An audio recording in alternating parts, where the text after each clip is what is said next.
Innal hamdalillah nahmaduhu wa nasta'inuhu wa nastaghfiruh wa na'udzu billahi min shururi anfusina wa min sayyiati a'malina. May yahdihillahu fala mudilla lahu wa may yudlil fala hadiyalah. Asyhadu an la ilaha illallah wahdahu la syarikalah wa asyhadu anna Muhammadan abduhu wa rasuluh. Sallallahu alaihi wa ala alihi wa ashabihi wa man tabi'ahum bi ihsan ila yaumiddin, amma ba'd. Alhamdulillah, kita lanjutkan kajian fikih dengan membaca kitab Matan Abi Syuja karya Al-Qadhi Abu Syuja rahimahullahu ta'ala. Kita masih di pembahasan salat Jumat. Kita di pembahasan malam hari ini masuk di apa yang beliau katakan, wa yakunul adad arba'in min ahlil jum'ah. Jumlahnya itu untuk ditegakkan padanya sholat Jumat, jumlahnya paling sedikit 40. Jumlah paling sedikitnya 40. Terkait dengan jumlah jamaah yang hadir di sholat Jumat, itu para ulama rahimahumullahu ta'ala berselisih pendapat dengan pendapat yang banyak dalam hal ini. Sampai dikatakan oleh Syekh bin Baz rahimahullah, qad ikhtalafal ulama rahimahumullah fi hadhil mas'alah ala aqwalin katsirah. Telah berselisih para ulama dalam masalah ini di atas pendapat-pendapat yang banyak. Jadi ini banyak sekali pendapat terkait dengan berapa orang baru dianggap sholat Jumat, baru boleh kita dirikan Jumat. Karena pendapat banyak, saya akan sebutkan tiga. Saya akan sebutkan tiga pendapat dari ulama kita. Karena tiga ini yang paling terkenalnya. Tiga pendapat ini yang paling terkenalnya, yang paling masyhurnya. Pendapat yang pertama, jumlah jamaah baru boleh mendirikan sholat Jumat adalah 40 orang. Adalah 40 orang. Ini pendapat Imam Ahmad rahimahullahu ta'ala. Dan ini juga pendapat dari ulama Syafi'iyah. Dari ulama Syafi'iyah rahimahumullah.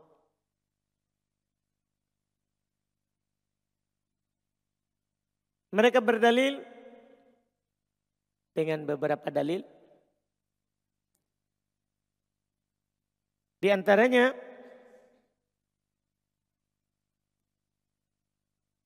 adalah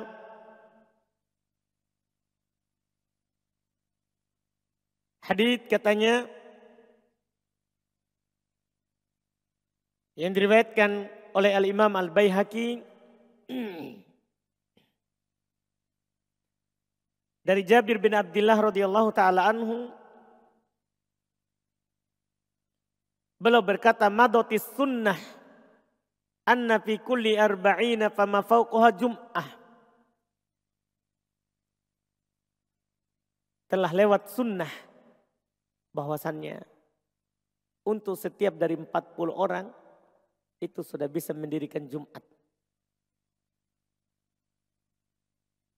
Demikian pula kalau lebih dari 40. Jadi 40 ke atas sudah dianggap Jumat. Ini perkataan Jabir radhiyallahu ta'ala an. Hanya saja di dalam sanadnya ada rawi yang bernama Abdul Aziz ibn Abdurrahman Berkata Al-Hafidz Ibn Hajar di dalam kitab Talkhis Al-Habir jilid 2 halaman 55, qala Ahmad ittaraba ala hadithihi fa innaha kadhibun aw mawdu'ah. Hati-hati. Sesungguhnya rawi ini yaitu Abdul Aziz ibn Abdurrahman goncang hadisnya. Berkata Imam Ahmad goncang hadisnya. Sesungguhnya dia adalah dusta atau palsu. Ini hadis yang mengatakan adatnya 40, kata Imam Ahmad ini antara dusta atau palsu. Kata Imam Nasai terkait dengan orang ini, Abdul Aziz ibn Abdurrahman, laisa bithiqah. Tidak kuat, tidak terpercaya. Berkata Imam Ad-Daruqutni, yang mana Imam Daruqutni juga meriwayatkan ini hadis. Sama dengan Al-Baihaqi. Mungkarul hadis. Mungkar hadisnya atau mungkar palsu. Berkata Ibn Hibban, la yajuzu ayyuhtajju bih. Tidak boleh kita berhujah dengannya. Kan hadis palsu. Kalau kita sudah jelas itu hadis palsu, tidak boleh kita berhujah. Tidak boleh kita berdalil dengan hadis palsu. Sekarang saatnya apa komentar dari Imam Al-Baihaqi. Karena dia yang mengeluarkan ini hadis. Ucapannya ini Jabir. Qala Al-Baihaqi, hadzal haditsu la yuhtajju bimithlihi. Hadis ini tidak dipakai berhujah semisal dengannya. Jadi Imam Al-Baihaqi untuk menjelaskan bahwa ini hadis tidak bisa dipakai hujah. Bukan untuk menjelaskan ini riwayat dipakai. Ini hadis tidak dipakai. Nah, inilah pendapat yang pertama. Yang mengatakan jumlahnya itu berapa? 40. Ini pendapat pertama. Pendapat kedua. Pendapat kedua. Kata mereka dari pendapat kedua ini, tan'aqidul jum'ah bitnain. Jumat bisa sah dengan 2 orang. Khotib dan muadzin. Jumat sah dengan 2 orang. Ini pendapat ini yang paling sedikit dari pendapat yang mengatakan jumlah peserta Jumat. 2 orang. Ini pendapat madhabnya orang Dhahiriyah. Ini pendapat madhabnya orang Dhahiriyah. Dan yang agak anehnya ini pendapat dipilih oleh Al-Imam At-Tabari dan Imam Asy-Syaukani rahimahullah. Dalil mereka adalah aqallul jama' itnain. Jamak paling sedikit itu 2. Dikatakan jamak paling sedikit itu 2 orang. Itu dalilnya. Iya.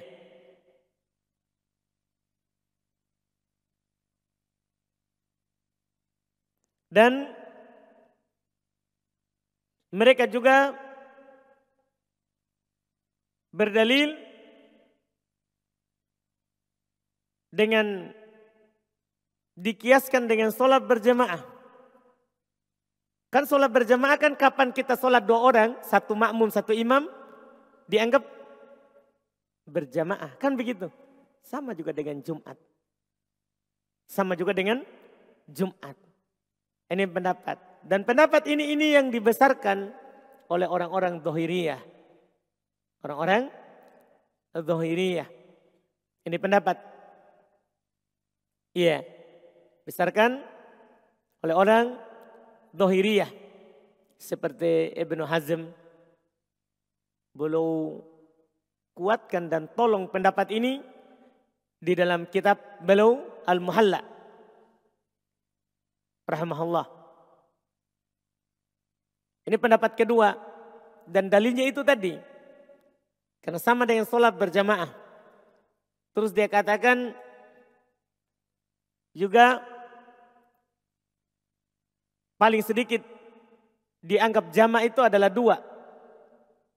Pendapat yang ketiga, paling sedikit 3 orang, paling sedikit 3 orang, yaitu khotib dan 2 makmum, 1 muadzin, 1 yang duduk.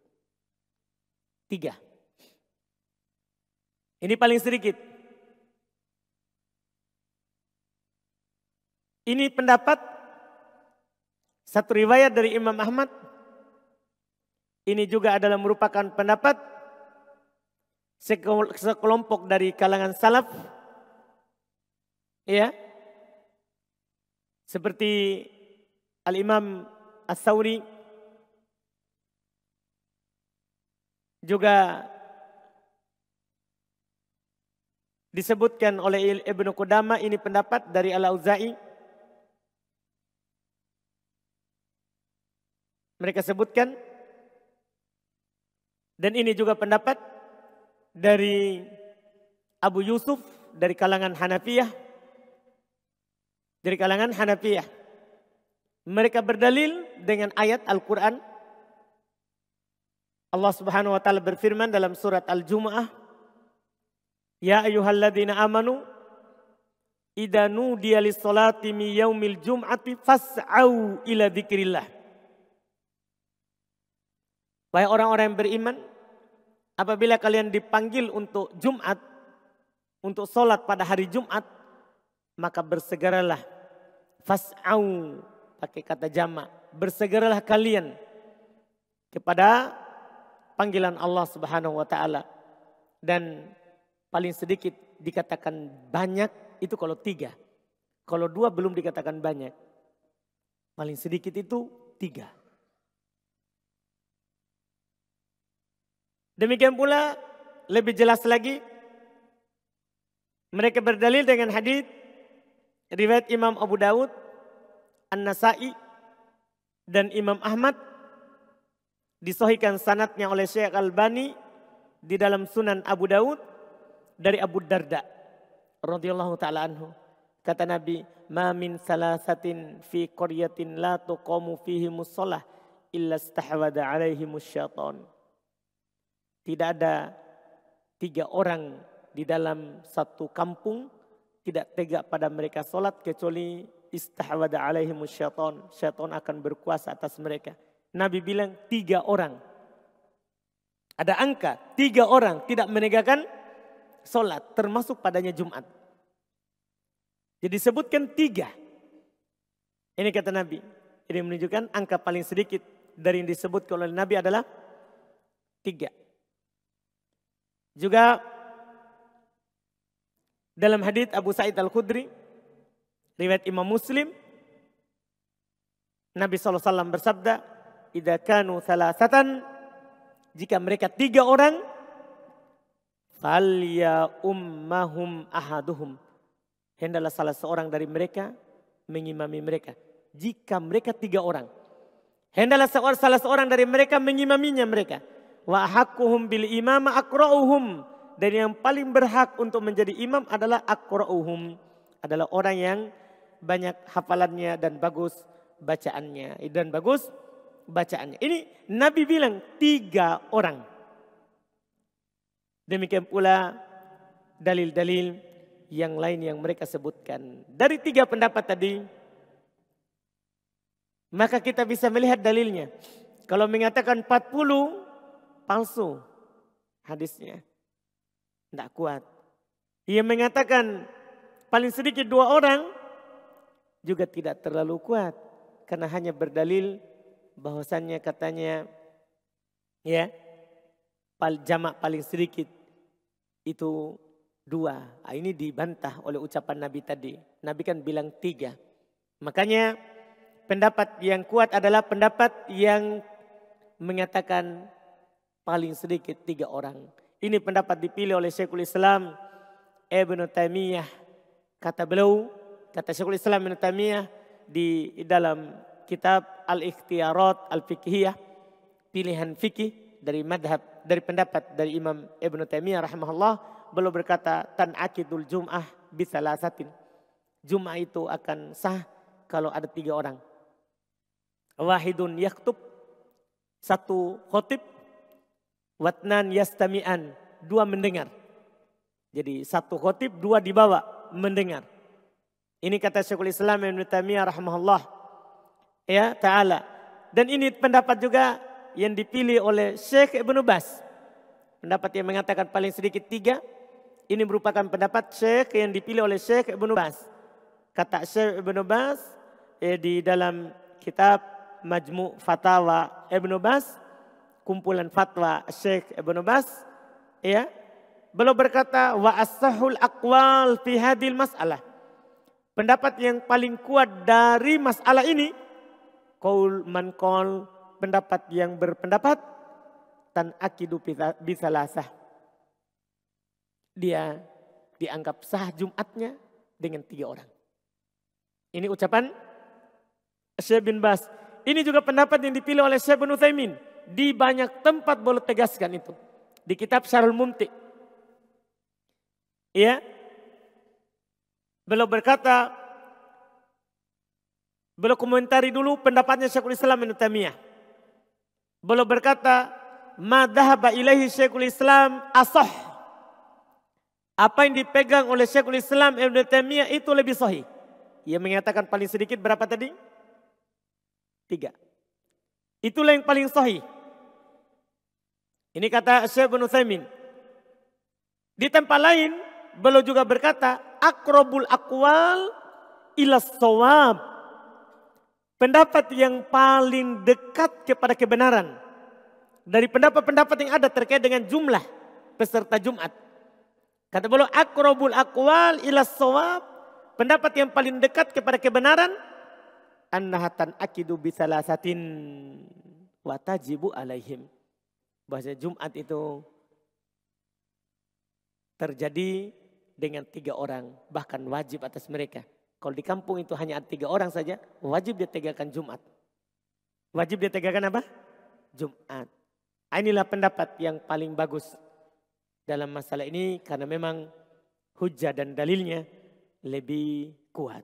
Hujah dan dalilnya lebih kuat. Ini terkait dengan jumlah atau bilangan Jumat. Iya. Dengan pendapat inilah sekarang ini, apalagi di kita sekarang ini, banyak sekali masjid pemerintah membuka izin untuk mendirikan Jumat. Kalau kita katakan harus 40, ini agak menyempit, mempersempit apa yang diperluas oleh pemerintah. Oleh pemerintah. Ya, kalau sudah ada 3 orang, itu sudah sah. Mendirikan apa? Jumat. Mendirikan Jumat. Ini masalah ini. Kemudian masalah berikutnya. Kita sudah keluar dari masalah makmum. Masalah berikutnya adalah yang ingin kami sampaikan. Hukum bersegera dalam mendatangi sholat Jumat. Memasuki masjid. Dalam permasalahan ini, yaitu bersegera di dalam mendatangi masjid, telah datang hadis dari Nabi SAW yang sangat menganjurkan kita untuk datang cepat ke masjid jika tidak ada kesibukan dan tidak ada hal yang mendesak yang untuk kita lakukan. Ada hadis riwayat Imam Al-Bukhari dan Imam Muslim. Riwayat Imam Al-Bukhari dan Imam Muslim dari Abu Hurairah radhiyallahu taala anhu, Nabi SAW bersabda, "Man iktasala yaumal jum'ati tsumma roha fi sa'atil ula. Faka'annama qarraba badanah.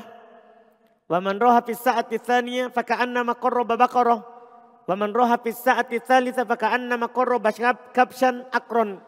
Wa man roha fi sa'ati rabi'ah faka'annama qarraba dajajatan. Wa man roha fi sa'atil khamisah faka'annama qarraba baydatan. Fa idza kharajal imam hadaratil malaikatu yastami'una dzikra." Kata Nabi SAW, siapa yang mandi pada hari Jumat, kemudian dia pergi pada jam yang pertama. Kemudian dia pergi pada jam yang pertama. Dan jam yang pertama ini dipilih oleh para ulama ya, mulai dari hitungan jam pertama disebutkan oleh para ulama, walaupun di sini ada perselisihan pendapat, tapi yang benarnya dia adalah terhitung dari awal hari, yaitu dari terbitnya fajar. Itu hitung jam pertama. Artinya kalau jam pertamanya disebutkan jam adzan subuh jam 5, di situ mulai hitung. Ini pendapat. Walaupun di sana ada juga mengatakan jam pertama itu adalah pada saat zawal. Wah, tapi itu terlambat sekali. Sudah mau zuhur. Sudah mau Jumat. Makanya mayoritas memilih jam pertama itu awal siang. Itu subuh. Paling lambat itu jam pertama hitungannya itu saat matahari terbit. Kalau bukan fajar terbit. Itu paling lambat. Itu hitungan jam pertamanya. Maka kata Nabi SAW, siapa yang mandi pada hari Jumat, kemudian dia pergi ke masjid pada jam yang pertama, faka'annama qarraba badanah, maka seperti seakan-akan dia berkurban unta. Ini anjuran karena keutamaan. Dan siapa yang pergi di jam yang kedua, maka seakan-akan dia berkurban sapi. Siapa yang pergi jam ketiga, maka seakan-akan dia berkurban kambing yang bertanduk. Siapa yang pergi di jam keempat, maka seakan-akan dia berkurban ayam. Siapa yang pergi di jam kelima, maka seakan-akan dia berkurban telur. Ini kan sampai jam kelima. Jadi kalau subuh berarti dari jam 5 ya, jam 6, 7, 8, 9, 10. Kalau kita hitung dari jam 5. Kalau kita hitung dari terbitnya matahari berarti mulai dari terbenamnya berarti kan jam 7. Itu hitung dari jam pertama. 8, 9, 10, 11. Iya. Ini jam hitungannya. Jam pertama, jam kedua. Adapun ada juga yang membuat cara hitungnya adalah kalau dari terbit fajar sampai masuk waktu Jumat itu 6 jam, maka dibagi 5.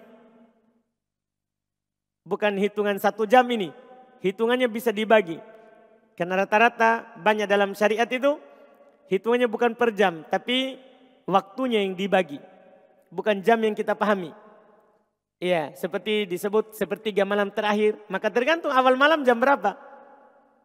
Paham kan? Sepertiga malam pertama. Ya tergantung jam berapa terbenam matahari. Sama juga di ini. Tergantung jam berapa terbitnya fajar. Kemudian setelah itu jam berapa masuk Jumat. Hitung jamnya baru bagi 5. Yang pergi jam pertama seperti berkurban unta. Yang pergi jam kedua seperti berkurban sapi.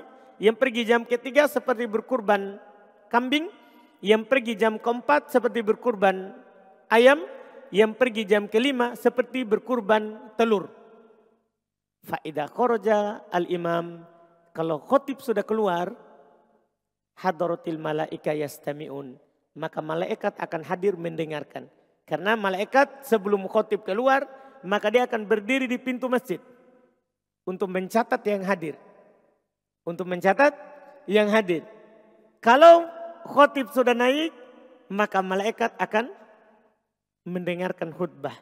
Tidak masuk lagi di catatan. Maksudnya catatan orang yang hadir cepat. Orang yang hadir cepat. Ini anjuran sangat jelas dari Nabi kita Muhammad SAW. Agar kita mendatangi Jumat itu dengan segera. Agar kita mendatangi Jumat itu dengan segera. Ini jarang kita jumpai ya. Kalau di negeri kita ini, di tempat kita. Tapi kalau di Arab banyak kita jumpai. Ada orang datang sholat subuh sudah tidak pulang lagi sampai nanti Jumat baru dia pulang.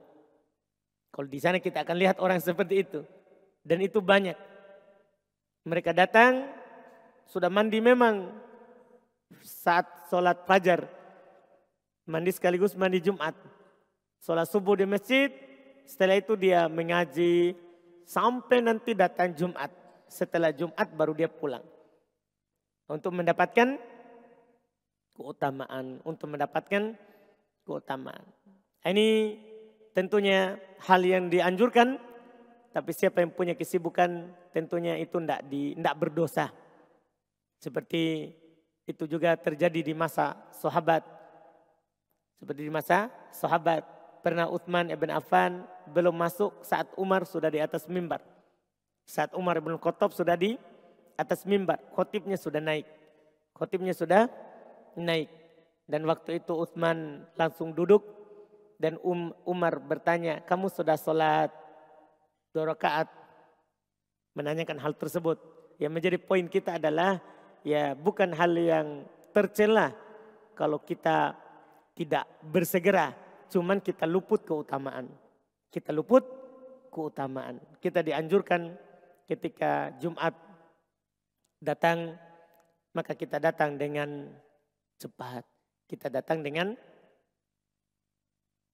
cepat.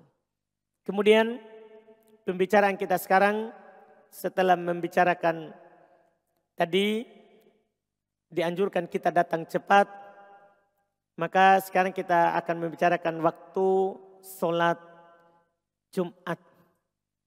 Kita bicarakan waktu sholat Jumat. Pertama, sepakat para ulama bahwa terkait dengan sholat Jumat, ya, itu dilakukan secara berjamaah. Tidak sah kalau sendiri. Harus berjamaah. Tidak sah kalau kita hanya datang ke masjid kemudian sholat masing-masing. Tidak sah kalau tidak dilakukan secara berjamaah. Dan terkait dengan kapan masuk waktunya, maka di kalangan ulama ada 2 pendapat dalam masalah ini. Pendapat yang pertama, dan ini satu riwayat dari Imam Ahmad, beliau berpendapat bahwa sholat Jumat itu boleh sebelum masuk waktu duhur. Dia berbeda dengan sholat duhur. Kalau sholat duhur kan harus masuk waktu duhur. Sholat Jumat katanya boleh sebelum masuk waktu duhur. Ini pendapat satu riwayat dari Imam Ahmad. Iya, satu riwayat dari Imam Ahmad.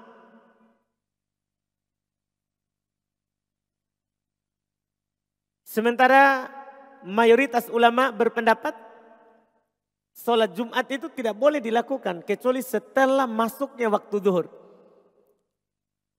Saya ulangi, mayoritas ulama dari kalangan sahabat, tabi'in, dan setelah mereka, bahkan kata Imam An-Nawawi, qala al-Abdari, qala al-ulama'u kafah.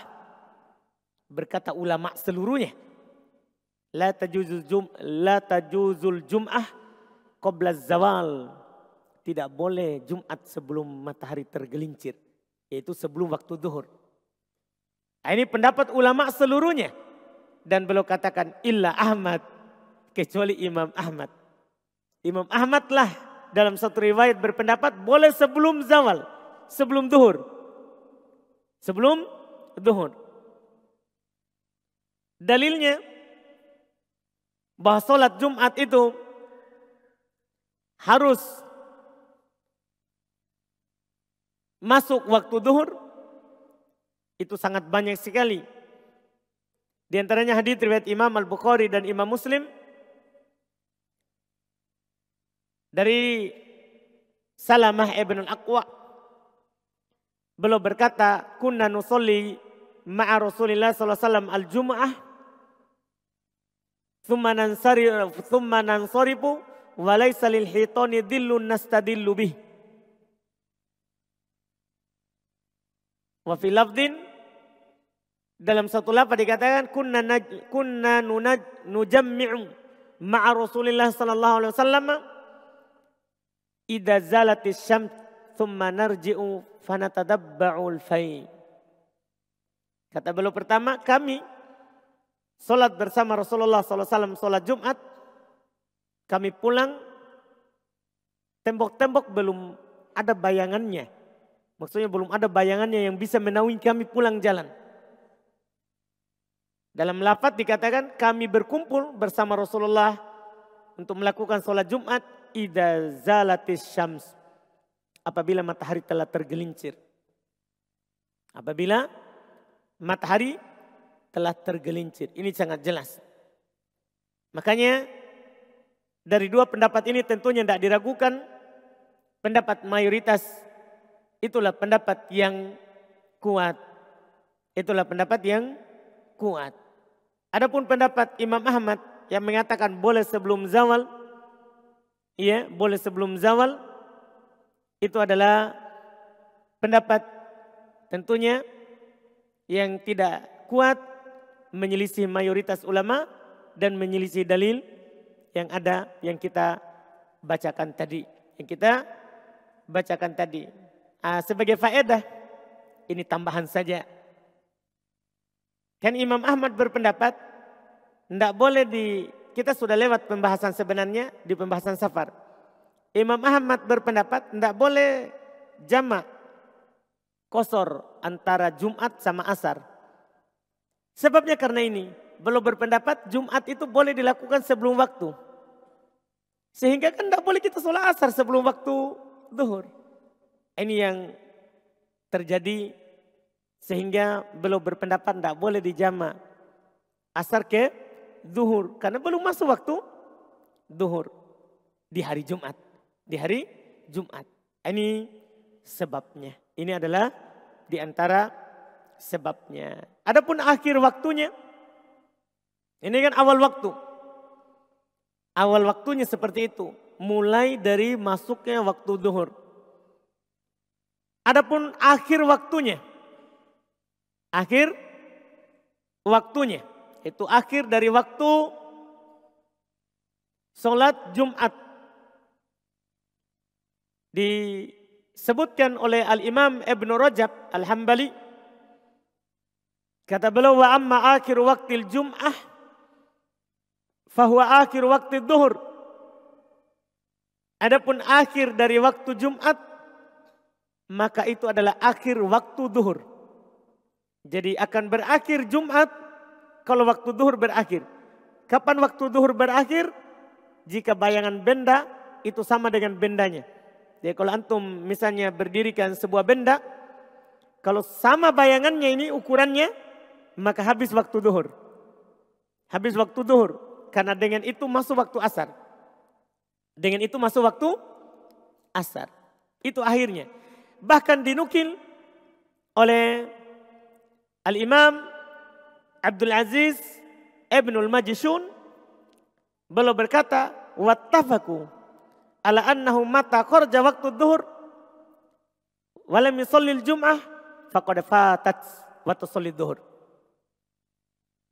Beliau berkata, dan ini faedah penting, kapan keluar waktu zuhur sementara dia belum sholat Jumat, maka sungguh dia telah luput Jumat. Dia harus sholat zuhur. Dia harus sholat zuhur. Ini yang beliau katakan. Iya, yang beliau katakan.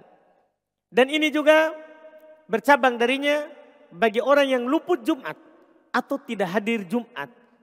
Ketika dia misalnya sebagai musafir, kan sudah lewat pembahasan kita di pembahasan safar. Bahwasanya musafir tidak wajib Jumat. Demikian pula perempuan yang tidak wajib Jumat. Iya, yang tidak wajib Jumat. Atau orang yang ashabul adzar, orang-orang memiliki udzur. Sakit misalnya. Dan yang lainnya dari udzur-udzurnya. Kalau dia luput Jumat, sholat apa yang dia lakukan?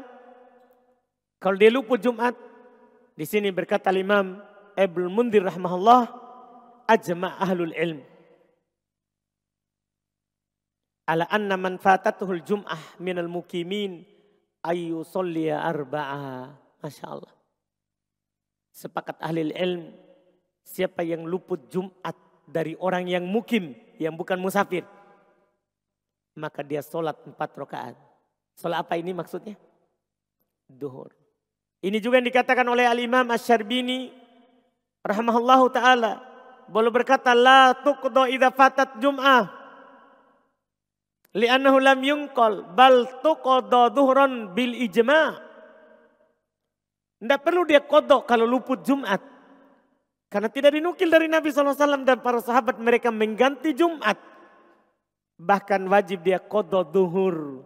Dia sholat 4 rakaat berdasarkan kesepakatan. Jadi ini tidak ada silang pendapat.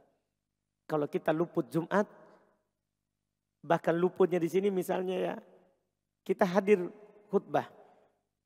Kemudian kita didesak oleh 2 yang kotor, air kecil atau air besar. Air kecil atau air besar. Kita keluar, buang air.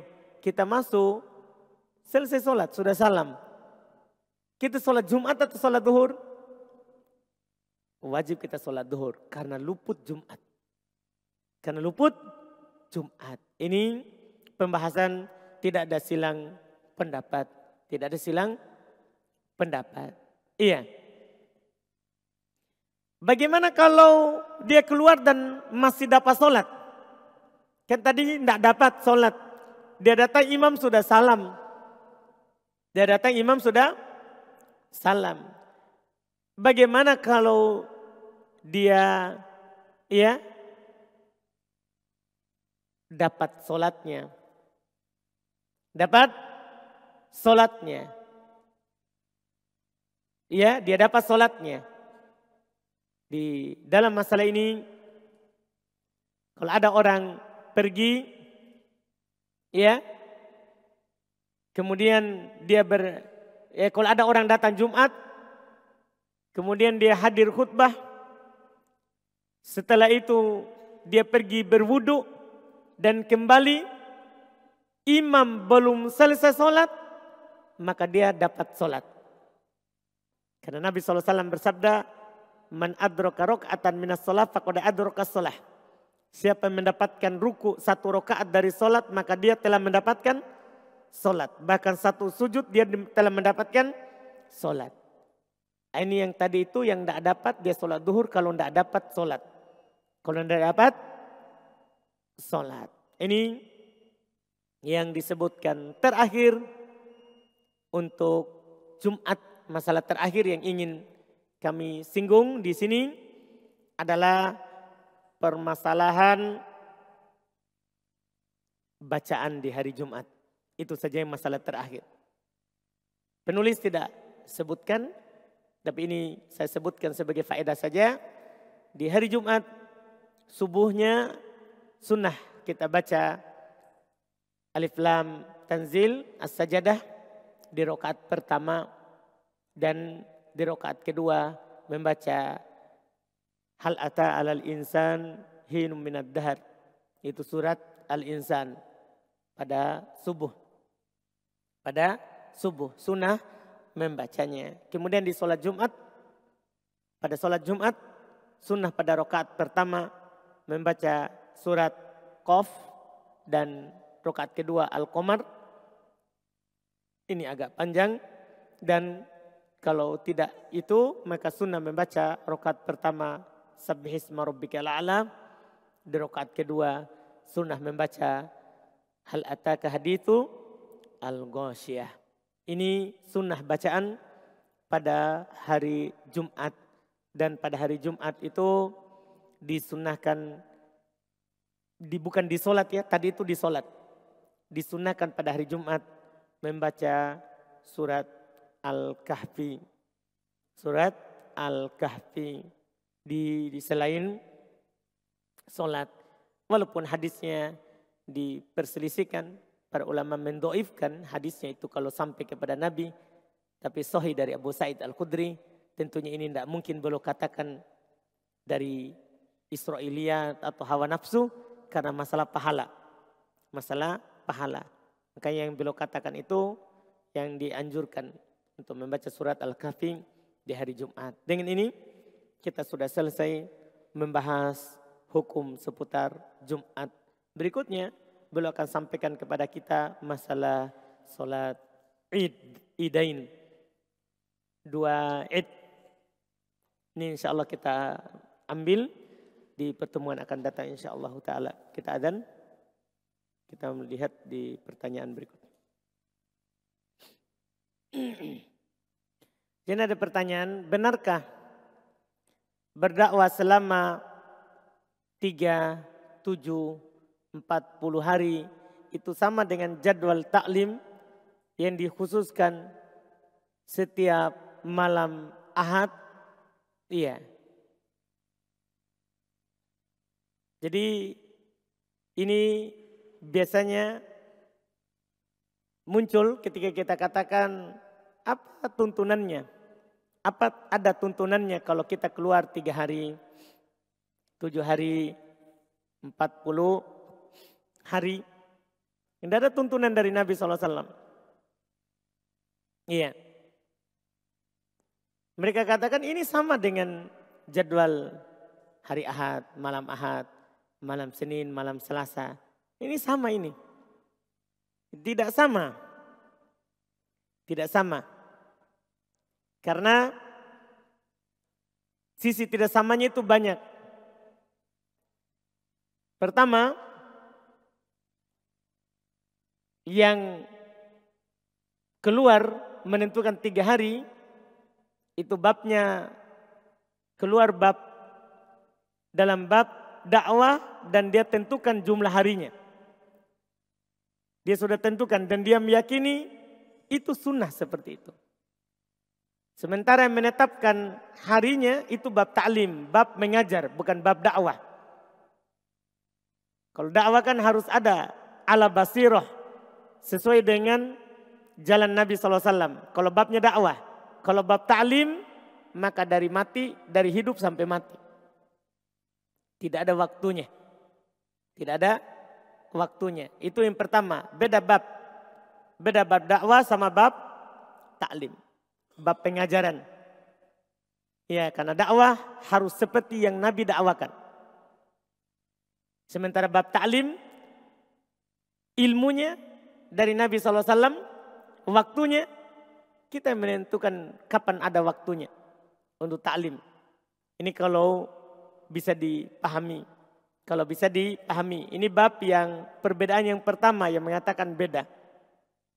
Perbedaan kedua, yang menentukan hari Ahad, hari Senin, hari Rabu, hari Kamis, itu tidak ada dibilang sunnah harus hari Ahad. Sunnah harus hari Senin, hari Kamis, tidak ada. Sementara yang menentukan ini 3 hari, 7 hari, 40 hari, mereka mengatakan sunnah 40. Sunnah 3. Nah, ini mengatakan sunnah ini butuh dalil. Sementara yang hanya mengajar saja, mau menyampaikan Quran dan sunnah tanpa menentukan harinya, itu tidak butuh dalil. Nabi katakan, balighu anni walau ayat, sampaikan dariku walaupun seayat, kapan saja, di mana saja. Sementara penentuan tadi, mereka katakan sunnah jadi butuh dalil. Butuh dalil. Ini yang pertama. Yang kedua. Yang ketiga, kita keluar dari masalah penentuan hari. Terserah kalau kamu bilang, ya ini saya juga bab mengajar. Bab mengajar. Masalahnya ini yang melakukannya siapa? Yang melakukannya siapa? Biasanya para ulama lebih fokus kepada orangnya. Tidak bahas kamu 3 hari, mau 7 hari, mau 40 hari. Masalahnya kamu tidak punya ilmu. Iya. Cuman rata-rata orang yang seperti ini, dia bicarakan yang lain untuk mengalihkan itu. Untuk mengalihkan itu. Yang dibicarakan oleh para ulama rahimahumullah, kalian keluar berdakwah, sudah menentukan hari, terus kalian tidak punya ilmu. Rata-rata baru dia pungut di pasar, dipungut di jalan, sudah melakukan bayan. Itu juga masalah yang paling besar. Sudah melakukan bayan. Jadi sebenarnya banyak masalah, ditambah lagi kelompok itu adalah kelompok sesat dari asalnya. Itu adalah disebutkan oleh para ulama sufi modern. Sufi modern. Apa yang dimaksud dengan madhab dohiriyah? Madhab dohiriyah itu madhab yang berpegang dengan dohir hadis. Tidak pakai pendalilan, tidak pakai pemahaman. Pokoknya kalau hadis bilang begitu, itu dia yang dipegang. Itu yang dipegang. Hanya pegang dohir hadis. Atau dohir ya, yang tersurat dalam hadis, yang terlafadzkan. Jadi dia berpegang dengan lafaz hadis. Dia tidak berpendapat dengan ucapan sahabat. Dia tidak berpendapat dengan kias. Dan dia bahkan tidak berpendapat dengan pemahaman dari hadis. Misalnya gini. Nabi mewajibkan zakat. Nabi katakan fisaimatil gonam zakah. Pada kambing yang digembala wajib zakat. Dia hanya berpegang dengan itu. Dia tidak pegang dengan pemahaman. Bagaimana kalau kambing yang tidak digembala cuma dikasih makan di rumah? Dia tidak pegang. Diam saya tidak tahu. Karena hadis cuma katakan kambing yang digembala ada zakat. Kalau tidak digembala, tidak tahu. Nabi tidak katakan. Sementara ulama fikih yang lain berpendapat dengan mafhum. Pemahaman dari hadis. Pemahaman dari hadis. Dipahami dari ucapan Nabi tadi, kalau kambing digembala itu ada zakat, berarti kalau yang tidak digembala tidak ada zakatnya. Kalau kambingnya hanya diikat di rumah dikasih makan, tidak dikeluarkan zakatnya. Kecuali masuk dalam zakat perdagangan. Itu yang disebut dengan madhab dohiriyah.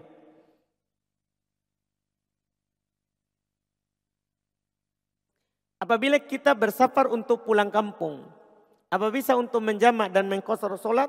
Kalau kita sudah pindah kampung, maksudnya kita asalnya misalnya dari Sidrap, kemudian sudah bermukim di Makassar, sudah pindah dari Sidrap ke Makassar. Maka ketika pulang ke Sidrap, berlaku jamak qashar karena kita bukan mukim. Seperti Nabi SAW ketika beliau sudah pindah ke Madinah, saat beliau ke Mekah, beliau sholat qashar, jamak qashar. Beliau sholat jamak qashar, wallahu alam. Apakah harus berpindah tempat untuk sholat sunnah? Karena biasanya orang-orang ketika selesai sholat wajib, ada yang berpindah tempat untuk sholat sunnah.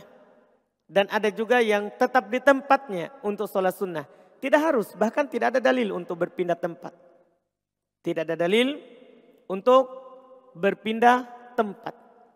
Syekh bin Baz pernah ditanya tentang hal tersebut. Beliau katakan tidak sunnah. Tidak ada dalilnya. Tidak ada dalilnya. Ada yang berdalil dengan ayat firman Allah Subhanahu wa taala dalam surat Az-Zalzalah. Yaitu firman Allah Subhanahu wa taala, yauma idzin tuhadditsu akhbaruha. Pada hari itu bumi ini akan mengabarkan beritanya tentang apa yang dilakukan di atasnya. Jadi ada yang berdalil dengan ayat ini, kalau begitu kita bagus pindah-pindah supaya nanti banyak yang mengabarkan. Kata Syekh bin Baz, Nabi dan para sahabat tidak berdalil dengan itu untuk berpindah-pindah. Iya, untuk berpindah-pindah. Jadi tidak ada pendalilannya karena kita bukan melihat dalil yang pas, tapi apakah sahabat dan Nabi SAW mengamalkan dalil itu atau tidak. Makanya tidak disunahkan. Tapi siapa yang pindah tidak diingkari. Tapi bukan sunnah, bukan sunnah.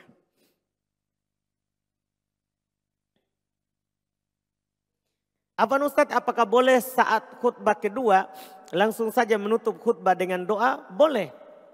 Cuman Nabi SAW tidak langsung menutup dengan doa. Bahkan tidak dinukil Nabi berdoa di khutbah kedua. Cuman di masyarakat sudah tersebar seperti itu. Kita boleh berceramah dulu baru menutup dengan doa.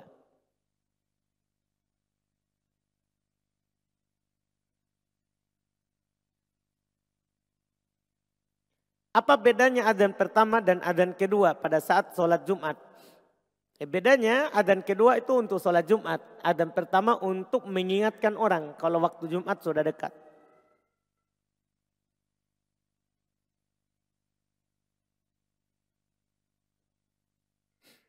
Bagaimana hukumnya makan di restoran atau warung yang menjual khamr tapi tidak memesan khamrnya? Ya tidak ada restoran lain.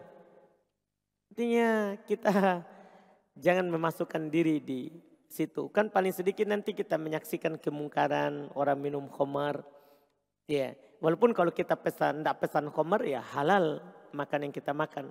Cuman ya kita tidak makan di situ lebih bagus. Bagaimana menghitung batas waktu sholat isya? Ya dihitung mulai dari masuk waktunya. Mulai dari masuk waktu sholat isya. Yaitu ketika hilang cahaya atau warna merah atau kuning di ufuk barat. Di ufuk barat. Di situ mulai masuk waktu isya. Dari situ dihitung.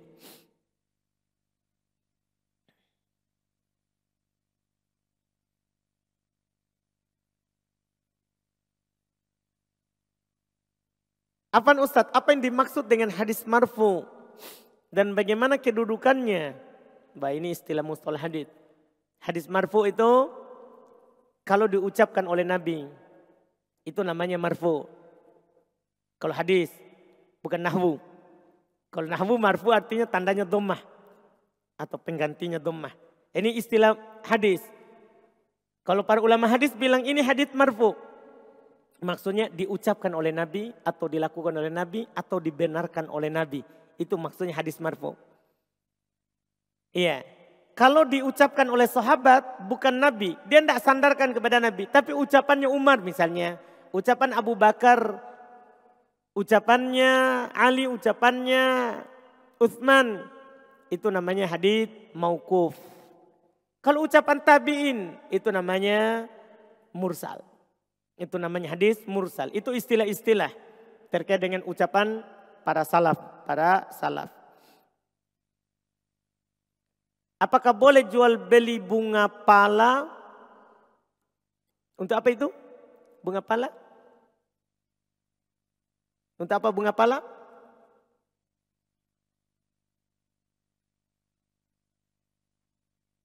Enggak tahu bunga pala. Bumbu masakan. Bunganya. Mungkin. Nanti dilihat dulu. Yang baru dibilang bunga pala. Apa maksud hadits? Inna tula sholatir rajuli wa qasru khutbatihi mi'innatun fi fikihi.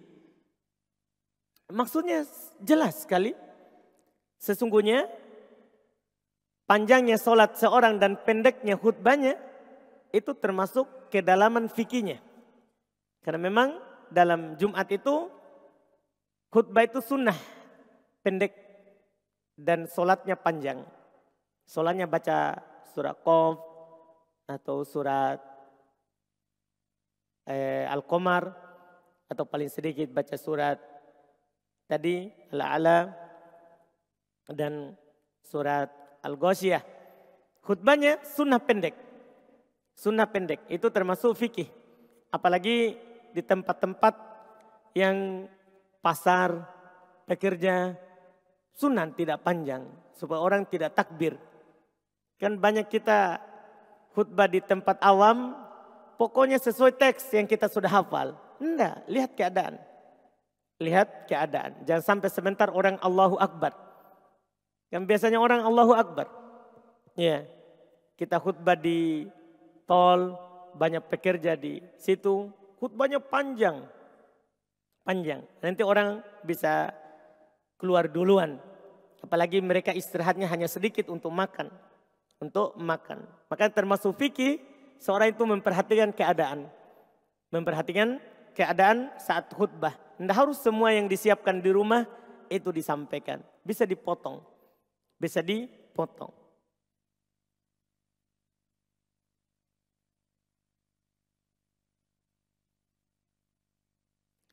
Afan Ustadz izin bertanya, apakah anak-anak bawaan masing-masing suami dan istri yang baru menikah, mereka bisa menjadi mahram?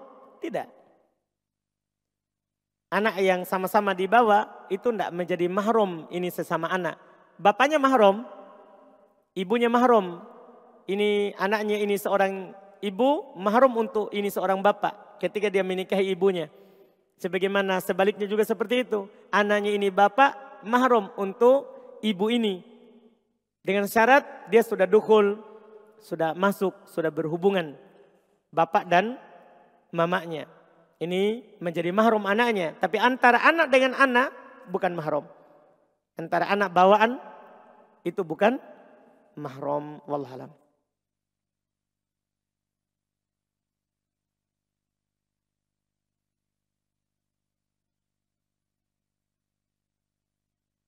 Apakah ketika seorang 3 kali meninggalkan sholat Jumat dengan sengaja telah menjadikannya keluar dari agama Islam? Sebab saya pernah membaca dan mendengar pendapat demikian. Ya jangankan 3, sekali. Sekali saja kita tinggalkan Jumat secara sengaja tanpa ada udzur, kafir. Karena meninggalkan sesuatu yang dimaklumi dalam Islam. Ya apalagi 3 kali. Apalagi 3 kali. Yang diperselisihkan itu kalau kita tinggalkan karena malas. Kalau kita tinggalkan karena malas. Ini diperselisihkan. Ada yang mengatakan itu adalah dosa besar. Ada yang mengatakan bahwa itu adalah kekafiran. Itu adalah kekafiran. Mayoritas mengatakan dosa besar. Sebagian ulama mengatakan kafir. Sebagian ulama mengatakan kafir. Itu karena malas. Kalau sengaja kafir walaupun sekali. Kafir walaupun sekali.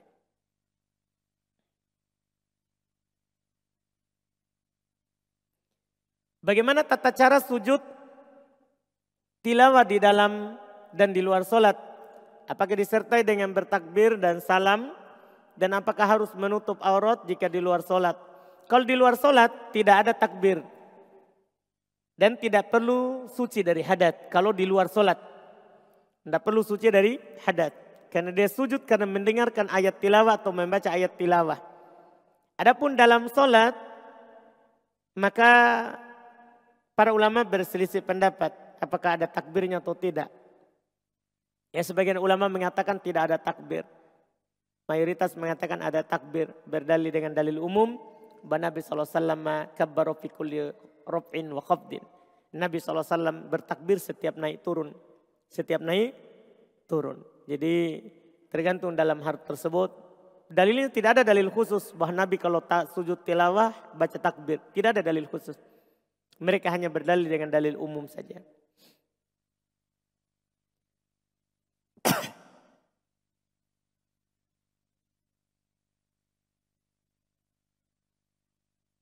Apakah gugur kewajiban Jumat ketika jamaahnya kurang dari 3? Nah, itu tadi berdasarkan pendapat tadi. Kalau kurang dari 3 berarti gugur, tidak wajib. Tidak wajib karena paling sedikit adalah 3. Itu keharusan dari madhab yang ada.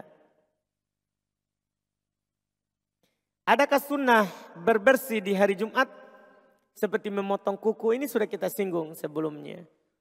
Iya, sunnah di hari Jumat kita seperti itu memotong kuku, mencabut bulu kotea, mencukur kumis, mencukur bulu di sekitar kemaluan, mandi dan berparfum. Itu sunnah di hari Jumat.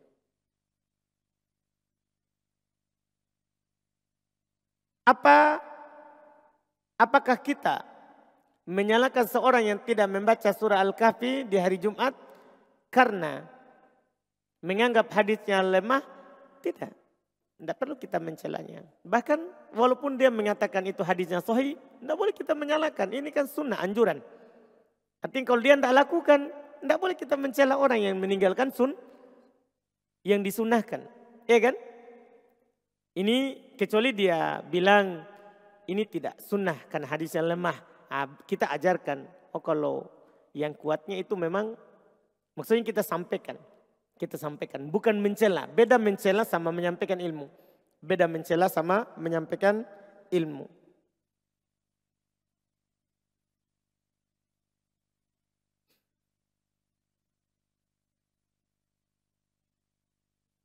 Apabila kita masbuk dalam sholat Jumat, apakah kita ganti kekurangannya? Iya, sama dengan sholat yang lain. Kalau kita masbuk di sholat yang lain, kita ganti sama juga dengan sholat Jumat. Kita ganti.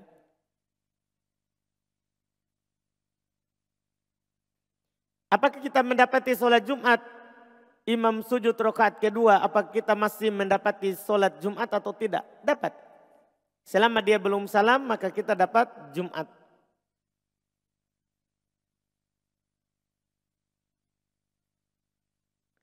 Mana yang lebih utama? Membaca Al-Quran di hari Jumat atau memperbanyak sholawat di hari Jumat? Sama-sama utamanya.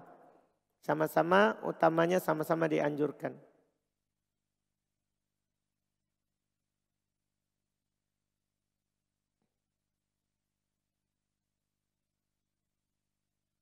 Saya biasa puasa sunnah Senin Kamis. Pada hari Kamis ada kegiatan yang agak berat untuk berpuasa. Bolehkah saya ganti puasa Kamis saya di hari Rabu? Tidak perlu kita ganti. Tidak perlu kita ganti.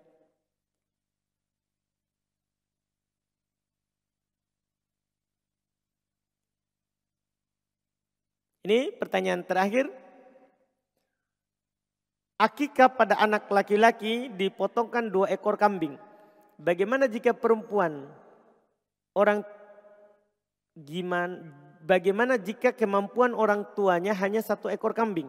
Apakah sah akikatnya? Sah, tapi tidak sunnah. Tapi tidak sesuai dengan sunnah. Hanya syukuran biasa. Karena Nabi sebutkan angkanya. Untuk laki-laki 2, untuk perempuan 1. Itu yang sunnahnya. Adapun kalau di akikah hanya syukuran saja. Telah dilahirkan seorang anak baginya. Ya sah syukurannya. Cuma akikahnya tidak sesuai sunnah karena tidak melakukan yang disunnahkan.